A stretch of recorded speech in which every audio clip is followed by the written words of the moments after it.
Salam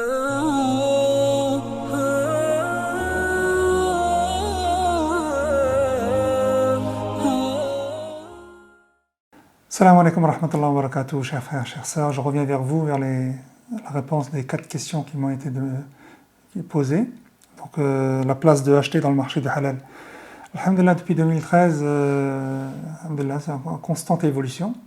La preuve, c'est que, alhamdulillah, on a un bureau en Roumanie, on a un autre en Pologne, et l'année dernière, ça fait plus d'1 an déjà, un en France, en European Halal Trust France, depuis l'année dernière. Donc une progression très claire. Donc alhamdulillah, je remercie Allah subhanahu wa ta'ala justement, et de nous donner cette force de pouvoir continuer à faire ce travail de terrain. C'est pas évident, mais on est là pour le faire à votre place. Donc Inch'Allah, il y aura dans les mois à venir, je dis Inch'Allah, j'espère avant la fin 2020, il y aura 2 autres bureaux dans 2 autres pays européens.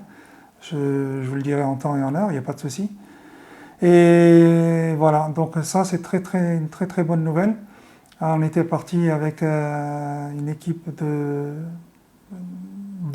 2 contrôleurs. Là, alhamdulillah, on en a 35 avec 3 ou 4 freelancers. Donc, alhamdulillah. Et la 4e question, on sait que l'hygiène a une place stratégique dans votre secteur d'activité.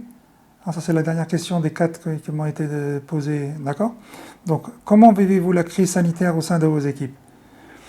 Ma réponse, donc, ce que je voudrais attirer l'attention sur le fait que déjà, les sacrificateurs sont des équipes indépendantes, donc c'est des musulmans pratiquants, et un musulman pratiquant fait ses ablutions tous les jours, 2, 3, 4, voire 5 fois par jour, et il sait comment se laver les mains, etc. Donc c'est un musulman pratiquant, donc automatiquement il coupe ses ongles.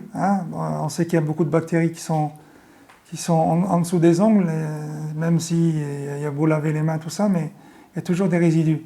Donc c'est des musulmans pratiquants. Et en général, dans les abattoirs, on travaille avec des masques tout le temps. Et on se couvre les cheveux.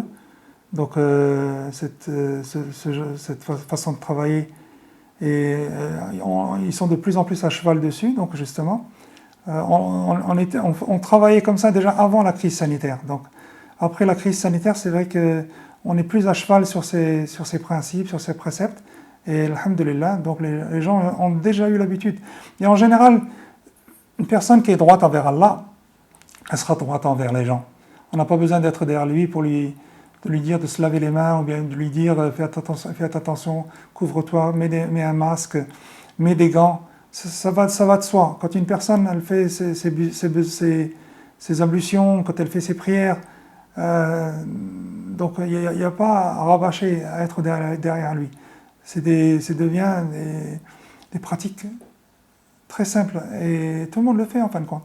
Donc c'est ça, c'est que quand on est musulman pratiquant, déjà quand on connaît l'importance d'être propre par rapport vis-à-vis d'Allah, et donc c'est plus facile après d'être propre vis-à-vis des gens. Donc alhamdulillah, on gère très bien cette crise. Les gens sont très à cheval sur les principes sanitaires qu'impose cette crise, et qu'Allah nous protège de tout maux, et protège toute la communauté musulmane et non musulmane. À la prochaine.